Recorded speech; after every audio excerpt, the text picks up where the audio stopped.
제가 보기 사진이 초등학교 때 사진인 것 같은데 이미 이때 걸리면 다 죽는다 이 새끼들 이런 표정이거든요. 이 아이가 커서 이런 표정을 합니다. 대한민국 헌정사상 가장 까칠한 정치인을 소개를 했죠. 예. 근데 의외로 방송에 나가고 나서 많은 분들이 너무 재밌다. 이렇게 웃긴지 몰랐다. 총리님도 즐기시는 것 같더라고요. 예.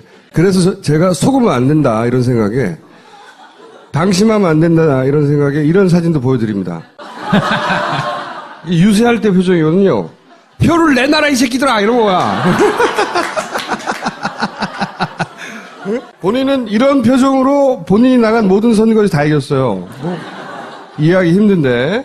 당 내 선거는 아니고 네. 당 바깥의 선거. 그렇죠. 지난번에 이제 앞으로 한 달에 한 번씩은 나오시기로 약속을 했는데 오늘 지켜주셨어요. 이해찬 전 총리를 모시겠습니다.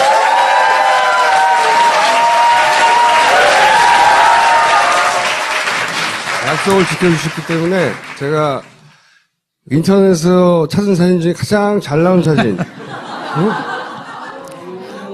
젊었을 때 각도의 힘이죠, 각도의 힘. 젊었을 때 이런 각도로 나온 사진을 제가 찾아가지고 이 사진을 깔아놓고 혹시 지난 방송을 본 주변 분들이 뭐라고 안 그러시던가요? 저는 파파이스가 이렇게 많이 보는 줄 몰랐는데 끝나고 나니까 재미나게 봤다는 사람들 많이 만났어요. 네. 잘 나갔다 또 나가라 아니면 왜 그런 데 나갔냐 뭐 이런 여러 가지 반응이. 그럼 2번, 3번 봤다는 사람도 있고. 네. 아, 총리님 나온 부분만. 예. 혹시 사모님한테 혼나진 않으셨어요? 그날 같이 왔고 오늘도 같이 여기 와 있어요 지금. 재밌다고. 재밌다고 여기 지금 같이 와 있어요. 이따 가실 때 이 꽃 가져가실 거예요? 당연히. 먼저 이 헌재 판결 보시다가 중간에 움찔 안 하셨어요? 참 간결하고 좋은 판결문이었다 이렇게 생각을 하고 특히 김희수 판사하고 이진성 판사가 그 보충 의견을 냈잖아요. 예. 그게 세월호 유가족들한테 큰 마음의 위로를 주는 아주 좋은 보충 의견이었다는 그런 생각을 많이 했어요. 자, 그러면 또 그 대선 얘기하기 전에 박근혜 전 대통령이 검찰 조사 받았는데 구속영장 청구될까요? 예, 지금 공범 관계인데 공범 관계 중에서 지금 하범들은 다 들어가 있잖아요. 오히려 우두머리거든 지금. 맨 우두머리가 안 들어간다는 재판이 성립이 안 되죠. 재판이 성립이 안 되고 우리나라 헌법 11조에 보면은 모든 국민은 법 앞에 평등하다고 되어 있거든요.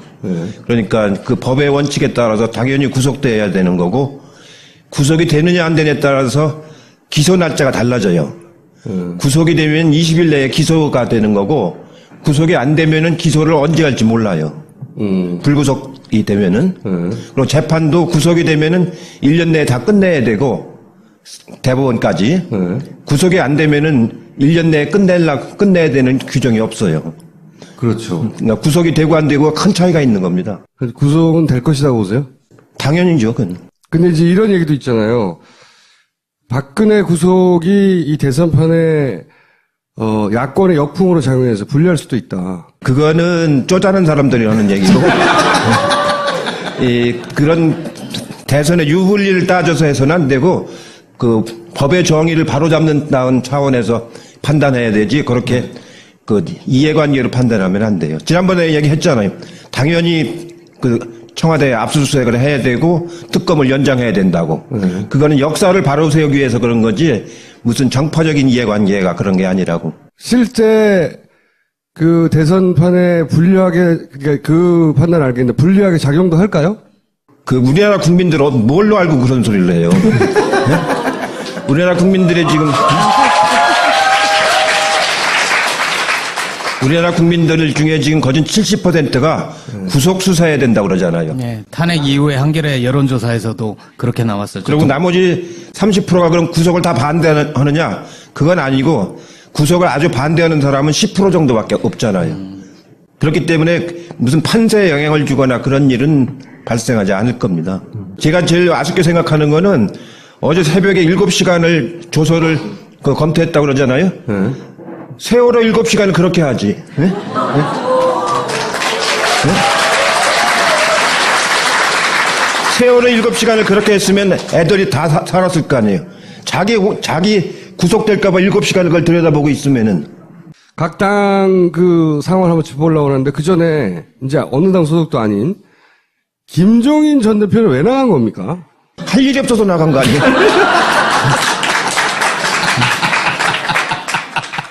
할 일이 없으니까. 네. 본인이 나가시면서 더불어민주당에서 할 일이 없다고 그랬잖아요.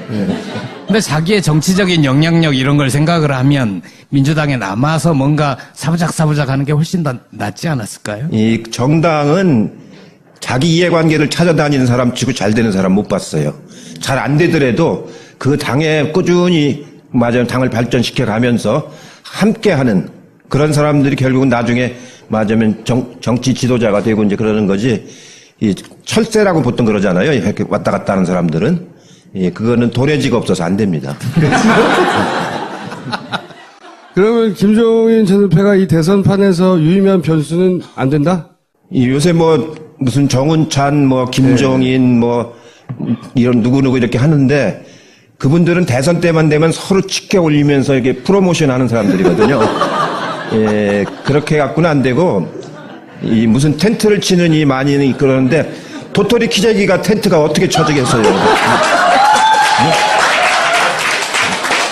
예, 그거는 비닐하우스도 못 만듭니다. 지금 뭐 문재인, 안희정, 그다음에 이재명 뭐 사회 공방이 치열해지고 이게 보시기에 나중에 큰 후유증으로 남을 정도로 심한 지금 상태인가요? 어떻게 보세요? 지금 당내 이제 경선이 며칠 안 남았기 때문에 서로 막 감정이 솟구치고 지지자들끼리 막 충돌도 하고 이제 그러는데 예전 경선에 비하면 그래도 그렇게 심각한 편은 아닙니다. 이건 경쟁이기 때문에 어느 정도 항상 감정적인 충돌은 있죠. 12년도 같으면 막 물병도 던지고 계란도 던지고 그 안희정 지사가 계란 던지고 줍고 하는 장면도 나오고 그랬지 않습니까? 근데 그에 비하면 이번 경선은 그래도 같은 당에서 동지적 관계를 가지고 상당히 후보들이 자제해가면서 치르고 있기 때문에 아주 극심한 표는 그래요. 그 정도도 안 하면은 누가 그걸 재밌게 보겠습니까? 지지자들 마음은 타는데 이때까지 경험을 오시기 이 정도는 뭐 큰 문제는 아닙니다. 예. 큰 문제는 아니다. 경선 이후의 후유증, 상처로 남을 가능성은 없습니까? 캠프에 참여해서 이렇게 한 사람들은 아주 열성적인 지지자들인데 공통점은 정권 교체를 위해서는 필사적으로 해야 된다라는 건 딱 그 사람들 공통점들이거든요. 그래서 대개 여론조사를 해보면은 그 90%는 모아집니다. 90%는. 그러니까 지금 우리 당 후보들의 전체가 한 60% 되지 않습니까? 세 명을 다 합치면은 그러면은 한 6, 9, 14, 한 55%는 하나로 모아지거든요. 나중에. 예. 그러니까 큰 누수가 생기는 건 아닙니다. 1차에서 끝나나요? 2차까지 가나요? 이게 조심스러우실 것 같긴 한데 그냥 저 개인적으로는 결선까지 가는 게 흥행에 더 도움이 된다고 생각하는데 어쨌든 그냥 객관적으로 현재 판세를 보자면 이게 2차까지 결선까지 갈 수 있을 정도라고 보세요? 일단 현장 투표가 22일 날, 이 녹화하는 날 이제 이루어졌고, 그 결과는 27일 날 호남에서 유세할 때 이제 발표를 하거든요. 그때 이제 전국적인 거 발표하는데, 지금 그 오후에 대개 투표가 끝나고 개표까지는 해놨습니다. 발표만 안 하고 있을 뿐이지. 27일 날 이제 최종 결과가 나올 텐데, 정확한 정보는 아닙니다만, 그 개표에 참관했던 사람들한테 전원으로 들리는 얘기에 의하면은 2차까지는 안 갈 것 같다라는 분위기입니다. 안희정, 이재명 후보가 역전의 발판을 마련하려면 앞으로 어떤 전략으로 가야 되나요? 그 호남 27일 날이 첫 투표인데 첫 유세고 그 다음에 이제 29일 날이 충청도고 그 다음에 이제 영남이고 그 다음 수도권인데 대개 호남 쪽이 그 상징적인 게 있습니다. 호남에 가면은 그 양무 호남 시무국가라는 말을 많이 해요. 호남이 없으면 나라가 있겠느냐 이런 자부심을 가지고 이제 그 사람들이 이제 상당히 그 자랑스럽게 얘기를 하는데 아마 특히 우리 당은 그 기반이 언제 강해서 27일 날 호남에서 나오는 결과를 보면은 마지막 결과까지 그 짐작을 할 수 있을 겁니다. 호남에 올인해야 되는 거네요.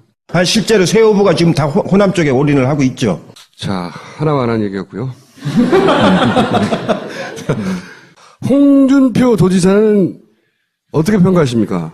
예, 지난번에도 잠깐 제가 얘기한 것 같은데, 보수 진영 전체의 먹칠하는 그, 맞으면 천박한 막말을 하잖아요. 그래갖고는 공직을 할 만한 사람이 못 되고, 이미 공직에서 한번 퇴출 당해본 사람입니다. 1999년으로 제가 기억하는데, 국회의원 선거 당선됐다가 선거법 위반으로 국회의원 자격이 상실됐던 사람 아닙니까? 그래서 미국 가서 이명박을 만났죠. 예, 공직에서 한번 퇴출된 사람은 다시 공직에 못 들어오게 해야지, 또 들어와가지고 지금 대법 재판을 받고 있잖아요. 그렇게 공직을 해서는 어떻게 되나요? 제가 7번 국회의원을 하고 30년 가까이 정치했는데, 저는 단 한 번도 선거법 위반으로 입건조차 돼본 적이 없어요. 표를 내놓으라고 협박을 하니까. 협박이 아니고 안 주면 안 받고 말지. 그래도 지금 홍준표 도지사죠. 홍준표 도지사가 10% 전으로. 네, 전으로 넘어가면서 김진태 후보의 등장으로 조금 떨어지긴 했어요. 자유한국당에서는 제일 1위죠 지금. 네. 근데 전체적으로 보면은 뭐 많이 올라가봐야 한 15% 이상은 못 올라갈 것 같은데 그렇게 올라가면은 아주 좋은 구도가 짜여지는 거죠. 둘 중에 결국은 홍 도지사가 더 가능성이 높겠죠? 두 분 다 저는 가능성이 없다고 보고요. 근데 두 분의 공통점은 뭐냐면 이 바람이 불면 촛불이 꺼진다. 응? 풀은 바람이 불면 눕는데 뭐 검찰은 바람이 오기도 전에 눕는다. 이런 비유를 하는 걸 보고 참 어떻게 보면은 오죽 할 말이 없으면 그런 소리 하겠습니까? 박근혜 전 대통령의 구속이 혹시 그 지지율을 끌어올리는 계기가 되지 않을까요? 글쎄 아까도 그런 소리 하지 말라고 제가 그랬는데. 만약에 홍준표 도지사가 되면 자유한국당만으로는 안 되는 게 뻔하기 때문에 바른정당하고의 단일화 시도를 할 거잖아요. 벌써 그런 움직임이 있는 것 같은데. 근데 이제 바른정당 같은 경우 유승민 후보가 유력한데 지지율이 안 나온단 말이죠. 그럼 단일화 시도가 있을 텐데 단일화 시도로 결국 단일화 될 거라고 보세요? 두 당 간의 후보는? 그 짬뽕에다 짜장면 말아먹는 법이 있어요? 짜장면 먼저 먹고 나중에 짬뽕 먹는 거지 두 개 섞어 먹으면 무슨 맛으로 먹겠습니까? 그거는 무슨 이혼이 아니고 별거라고 뭐 그런 얘기를 하는데 별 의미 없는 얘기예요. 그거는 실제로 그 사람들을 퇴출시키고자 하는 게 지금 국민의 여론인데 정권 교체하자는 게 그 사람들 퇴출시키자는 거 아닙니까? 그래서 합쳐지거나 말거나 전 별 관심이 없어요. 그 사람들의 일부가 지금 호남 쪽에서 지지가 좀 있는 국민의당 쪽의 후보와 합치거나 당과 합치거나 이럴 가능성은 없을까요?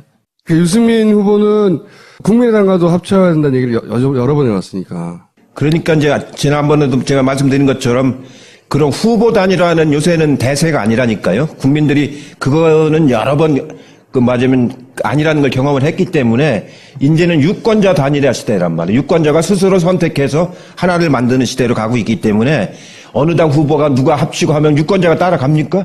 안 따라가죠. 그렇기 때문에 그런 인위적인 단일화 이거 가지고 시도하는 것은 국민들이 호응도 안 할 뿐만 아니고 결과적으로 성공도 못하죠.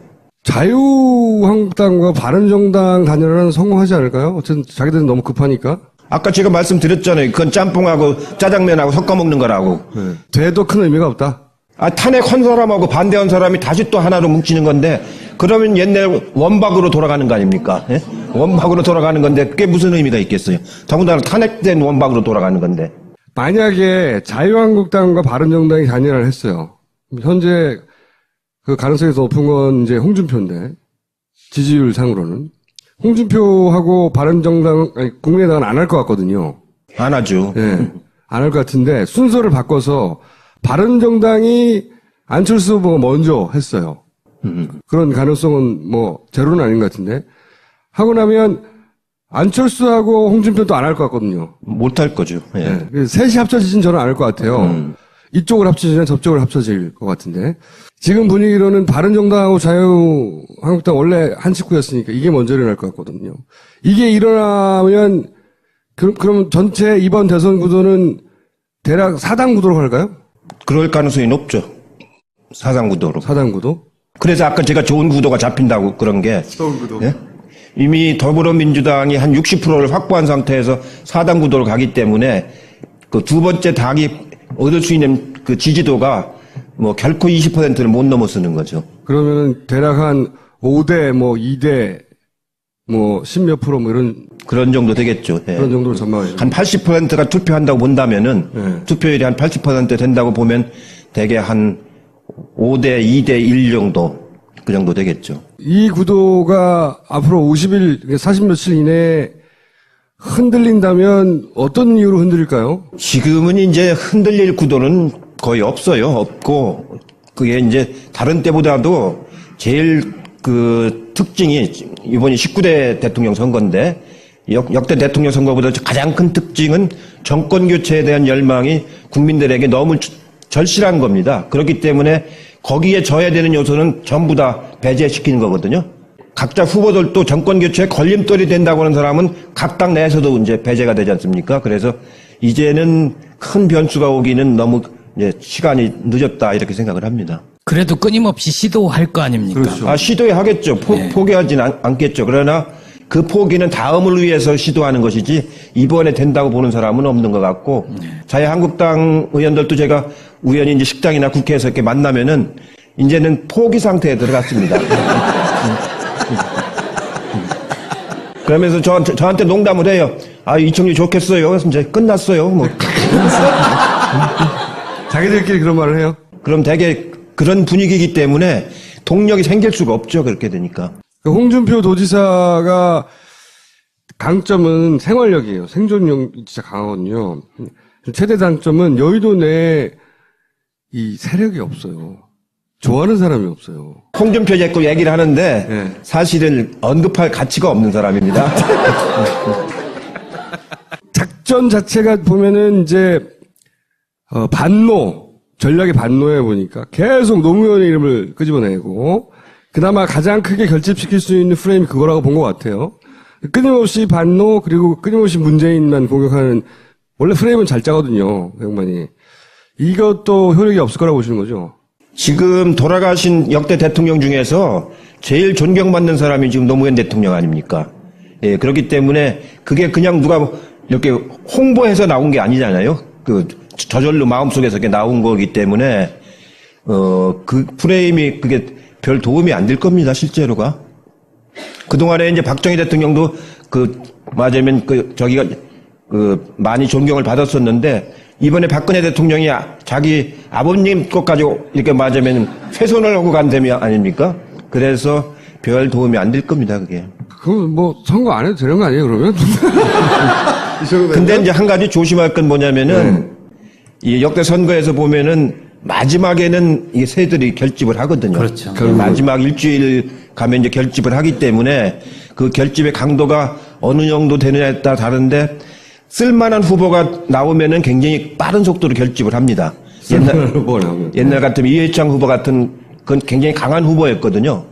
그런 분이 나오면 되는데 지금 거론되는 분은 그런 정도의 맞으면 소구력을 갖고 있는 분들이 아니라서 그렇게 결집도가 강하지는 않을 것 같습니다. 최근에 중앙일보 JTBC 회장 홍석현 그분이 사퇴를 했잖아요. 예. 의미심장한 얘기를 남기고 출마하는 건가요? 예, 그분이 변수가 될 가능성도 있습니까? 그분이 작년 여름까지는 출마할 거라는 그런 얘기가 간간히 저한테도 들렸었어요. 그래서 저도 혹시 출마할지도 모르겠다 이렇게 생각을 했는데 이미 이제 뭐 각 당의 후보가 결정 단계에 들어갔기 때문에 나오신다면 무소속으로 나오셔야 되는데 무소속으로 나와서 선거 치른다는 건 어려운 일이고요. 대선은 더더군다나. 아니 그러고 정당 정치에 떠나서 무소속 후보가 돼서 어떻게 하겠습니까? 그래서 그건 의미가 없는 일이고 그분이 그 중앙일보 회장직을 사임한 건 저는 뭐 이유는 잘 모르겠습니다만 다른 이유가 있는 게 아닌가 그렇게 짐작을 합니다. 잘린 건가요, 혹시?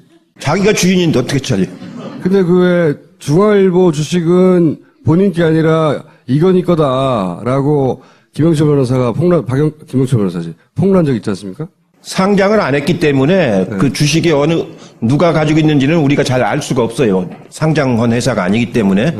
근데 옛날에는 중앙일보가 삼성그룹에 속했었는데 그 상당히 오래전에 삼성그룹하고 분리를 했습니다. 그러니까 지금 중앙일보는 삼성그룹 그 소속 회사는 아니거든요. 다만 이제 그 비상장 주식은 이제 그 이병철 씨 가문에서 얼마를 가지고 있고 이 홍 회장 가문에서 얼마를 가지고 있는지는 그건 국세청이나 알지 나머지는 잘 알 수가 없죠. 그 비공개 자료이기 때문에. 근데 아마 그 문화재단이라든가 호암 문화재단이라든가 이런 데는 그 이병철 그 가문에서 좀 가지고 있을 겁니다. 하여튼 대선 출마용으로 퇴직한 건 아니다. 등록이 14일인가 등록을 시작하는데 대선 후보가 등록을 하려면은 준비해야 되는 서류가 엄청나게 많고 그거 준비하는데 아마 아무리 빨리 준비해도 20일 이상은 걸릴걸요? 그 서류 준비하는 데만. 자유한국당하고 바른정당은 합당하겠죠? 대선이 자기들 뜻대로 안 되고 나면. 그건 되거나 말거나 별 관계가 없다니까요. 만약에 유승민 후보가 되면 홍준표 후보보다는 소구력이 있지 않을까요? 지금은 지지율이 낮지만 언더독이 이겼다 뭐 이런 것도 더해서. 아니 여러 가지 그 품성으로 보나 정책으로나 보나 유승민 후보는 저는 상당히 그 좋은 보수 진영의 후보라고 생각을 해요. 네. 다만 이제 자기 성과를 그동안 낸 게 없어서 국민들한테 각인이 잘 안 돼 있고 이제 그런데 저도 같이 상임위에서 이제 외통위에서도 같이 해보면은 아주 성실하고 또 경제학 이론도 상당히 꽤 많이 있고 그런 후보인데 아직은 이제 본인의 대중성이 없는 거 하나 하고 정권 교체의 흐름에서 그 이 공간에 여지가 없는 거죠. 그 발을 뻗을. 그래서 부상은 안 되는데 앞으로는 상당히 가능성이 있는 후보 중에 하나라고 봅니다. 이번에는 서로 홍준표 도지사를 이기고 보수의 단일 후보가 되더라도 어렵다고 보세요? 어렵죠. 이번에는. 아까 그 거의 뭐 이제 그 포기한 것 같다고 그러잖아요. 그러니까 이번 대선은 문재인 대 안철수의 대결이다라는 안철수 대표의 발언은 어떻습니까? 희망사항이죠. 답이 너무 짧아. 아니 정치라는 건 말을 그 설명하는 게 아닙니다. 그 간단 명료하게 이렇게 하고서 필요하면 부연하는 것이지. 희망사항이어도 2등하면 양강 대결이었다 뭐 이렇게 주장할 수는 있는 거 아닙니까? 그렇게 하려면 이제 자유한국당이나 바른정당이 다 포기를 해야 되는데 그분들이 국민의당이 가능성도 지금 낮아 보이는데 거기다가 그 사람들이 포기를 하겠습니까? 왜냐면 내년 그 지방선거가 또 1년 만에 또 돌아오는데 그렇죠. 자기들 후보를 안 낸다는 건 당이 이제 없어지는 거나 마찬가지인데 내년 지방선거 때 그 사람들이 어떻게 하려고요? 그렇기 때문에 당에서 대선 후보를 안 낸다고 하는 거는 모르겠어요. 제가 보기엔 이번 대선 끝나면 큰 정계 개편은 올 겁니다. 지금 자유한국당이나 저런 게 그대로 유지될 것 같지는 않고 또 국민의당도 집권을 못하면은 이제 별로 그 의미가 없어지지 않습니까? 그렇기 때문에 이번 대선 끝나고 나면 전체적으로 큰 정계 개편이 이제 이루어질 텐데 그 차원에서 이제 협치의 문제라든가 그 맞으면 연정의 문제라든가 이런 차원에서 생각을 해야 되는데 사전에 인위적인 연정이라든가 이렇게 되는 건 아니거든요. 제가 보기엔 국회 선진화법이 있어서 다수가 있어야 되는 건 사실이에요. 그러나 그 다수라고 하는 것이 뭐 꼭 180석 있어야 되는 건 아니고 사안에 따라서 이제 그 서로 간에 협치를 하게 되는 그런 그 국회 운영을 이제 하게 되리라고 봅니다. 그럼 결국 대선이 이 구도대로 끝나고 나면 크게 다시 거의 양당 구도 비슷하게 갈 수도 있겠네요. 정의당은 물론 있긴 하지만. 거의 이제 양당으로 갈 가능성이 높고 이제 개헌 논의가 시작될 거 아닙니까? 이번 이제 대선이 끝나고 나면은 각 당이 전부 내년 지방선거 때 개헌하자는 소리는 공통으로 이제 나오고 있기 때문에 그리고 국회 개헌특위가 지금 돌아가고 있기 때문에 아마 5월 선거가 끝나고 나면은 바로 이제 하반기부터는 이제 개헌 논의가 본격적으로 이루어질 거기 때문에 개헌 논의를 할 때 내각제로 할 거냐 아니면 분권형 대통령제를 할 거냐 이런 국가 권력의 형태를 어떻게 하느냐 따라서 맞으면 각 당의 흐름들이 나오기 때문에 그거에 맞춰서 전반적인 정계 개편 논의가 이루어질 가능성은 상당히 높죠. 남은 변수도 없고 이대로 가는 것이고 그리고 자유한국당과 바른당이 단일화를 하든 말든 신경 쓸 것도 없고 예. 그럼 앞으로 나오실 필요가 없잖아요.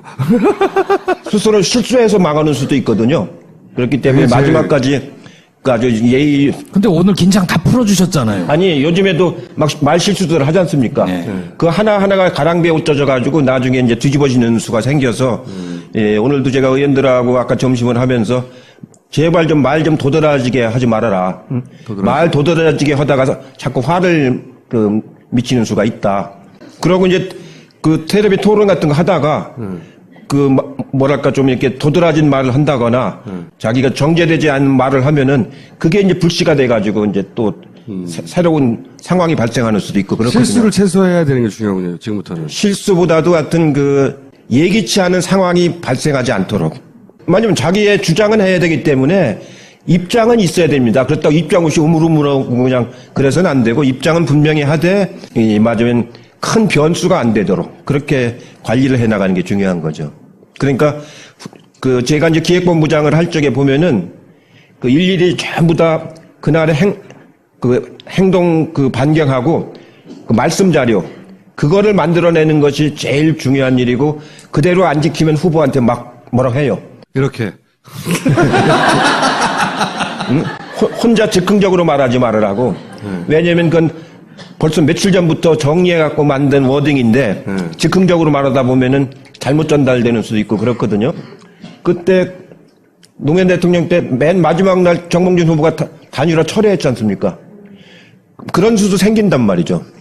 전혀 예상치 않았는데 밤 8시에 내일이 선거인데 오늘 밤 8시에 단일화 철회한다고 해가지고 막 난리가 났었는데 그때 우리가 한 5% 6% 이기고 있었습니다.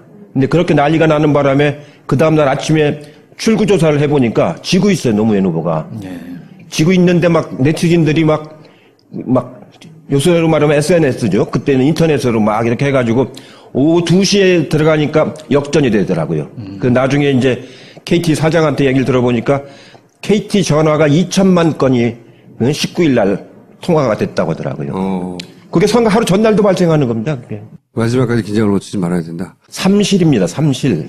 늘 제가 정치하면서 주장을 하는 건데 진실한 마음을 가져야 돼요. 정치라고 하는 건 이 공적인 분야 아닙니까? 공적인 분야라서 진실한 마음을 가져야 되고 성실한 태도를 가져야 돼요. 성실한 태도로 해야 되고 절실한 심정으로 해야 돼요. 아주 절실한 심정으로. 그래야 이게 다른 사람한테 감동을 주고 동의를 얻을 수가 있거든요. 그러니까 진실한 마음, 성실한 태도, 절실한 심정. 이걸 꼭 이겨야 되겠다고 하는 절실한 심정. 그 삼실을 가지고 이제 선거 때까지 가야 된다라는 게 굉장히 중요한 얘기입니다. 지지자들도. 물론요. 지지자도 그렇고 후보도 그렇고 캠프도 그렇고. 알겠습니다. 오늘 여기까지 하겠습니다. 조사받았는데 구속영장 청구될까요?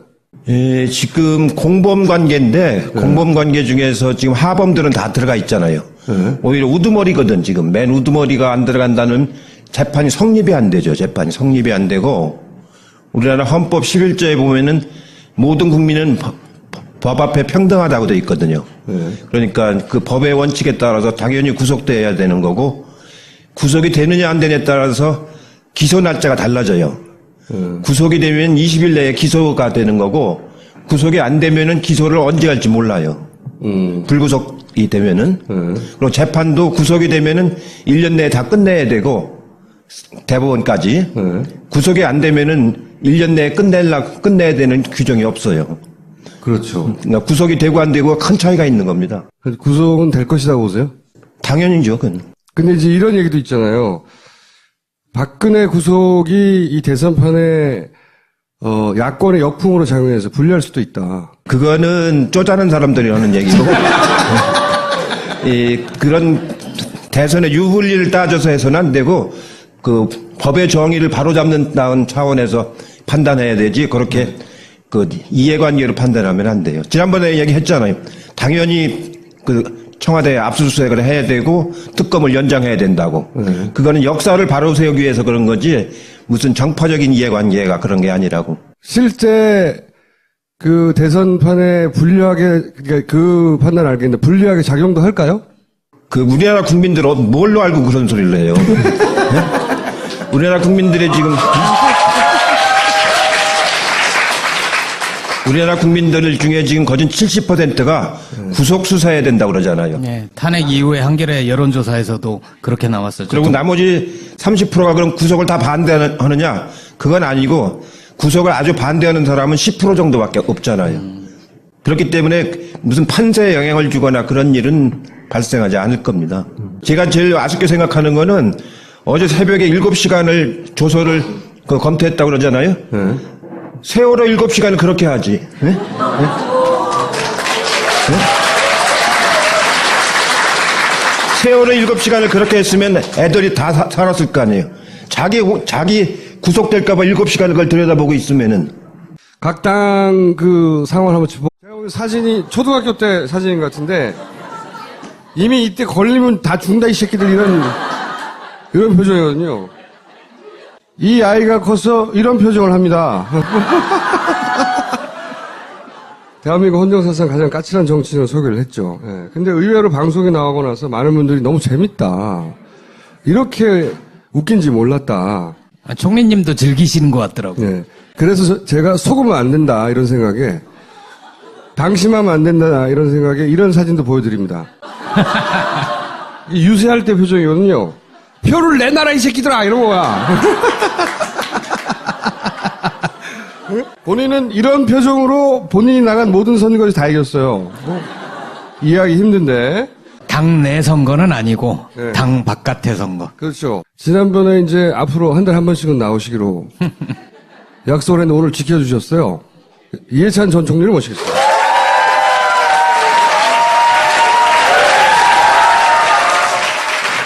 약속을 지켜주셨기 때문에 제가 인터넷에서 찾은 사진 중에 가장 잘 나온 사진. 응?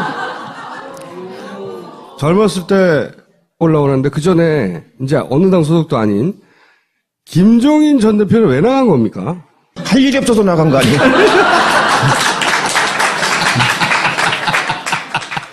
할 일이 없으니까. 네. 본인이 나가시면서 더불어민주당에서 할 일이 없다고 그랬잖아요. 근데 자기의 정치적인 영향력 이런 걸 생각을 하면 민주당에 남아서 뭔가 사부작사부작 하는 게 훨씬 더 낫지 않았을까요? 이 정당은 자기 이해관계를 찾아다니는 사람 치고 잘 되는 사람 못 봤어요. 잘 안 되더라도 그 당에 꾸준히 맞아요 당을 발전시켜 가면서 함께하는 그런 사람들이 결국은 나중에 맞으면 정치 지도자가 되고 이제 그러는 거지. 이 철새라고 보통 그러잖아요. 이렇게 왔다 갔다 하는 사람들은. 예, 그거는 도래지가 없어서 안 됩니다. 그러면 김종인 전 대표가 이 대선판에서 유의미한 변수는 안 된다? 이 요새 뭐 무슨 정운찬 뭐 김종인 뭐 이런 누구누구 이렇게 하는데 그분들은 대선 때만 되면 서로 치켜 올리면서 이렇게 프로모션 하는 사람들이거든요. 예, 그렇게 갖고는 안 되고 이 무슨 텐트를 치는 이 많이 그러는데 도토리 키재기가 텐트가 어떻게 쳐지겠어요? 각도의 힘이죠, 각도의 힘.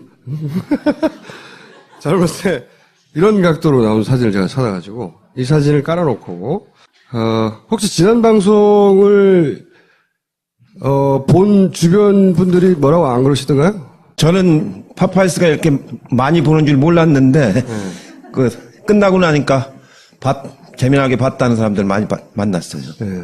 잘 나갔다 또 나가라 아니면 왜 그런 데 나갔냐 뭐 이런 여러 가지 반응이 2번, 3번 봤다는 사람도 있고. 아 총리님 나온 부분만 예. 혹시 사모님한테 혼나진 않으셨어요? 그날 같이 왔고 오늘도 같이 여기 와 있어요 지금. 재밌다고. 재밌다고 여기 지금 같이 와 있어요. 이따 가실 때 이 꽃 가져가실 거예요? 당연히. 먼저 이 헌재 판결 보시다가 중간에 움찔 안 하셨어요? 참 간결하고 좋은 판결문이었다 이렇게 생각을 하고 특히 김희수 판사하고 이진성 판사가 그 보충 의견을 냈잖아요. 예. 그게 세월호 유가족들한테 큰 마음의 위로를 주는 아주 좋은 보충 의견이었다는 그런 생각을 많이 했어요. 자 그러면 또 그 대선 얘기하기 전에 박근혜 전 대통령이 검찰